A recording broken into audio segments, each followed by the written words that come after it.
Try nga natin to kung instant whitening ba talaga to and pampabango ng hininga kasi mabaho yung ad. Kasi minsan may bad breath.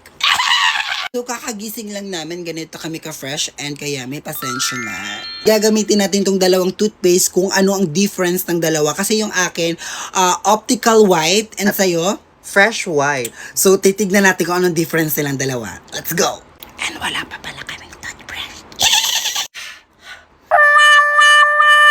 Yeah! Gamitin na natin siya. Cheers!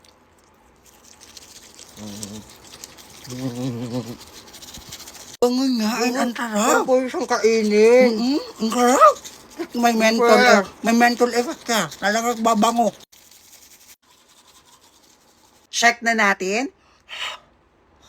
Ang bango ng hininga mo, parang perfume Ano, pumuti yung ipin mo, gaga. Siyempre, optical white yung gamit ko, tapos yun pa yung perfume na toothpaste. Ito sa Oo. akin kasi, optical white, pampawala talaga siya ng mga yellow teeth. Yung sa kanya naman kasi, Fresh white, parang nagpabango ka talaga ng ng hininga. Talagang pag, sa akin, ang sarap naman. Tapos talagang, alis talaga yung mga yellow In teeth just in 3 3 days. As in. Tingnan mo, Grabe, ang ganda.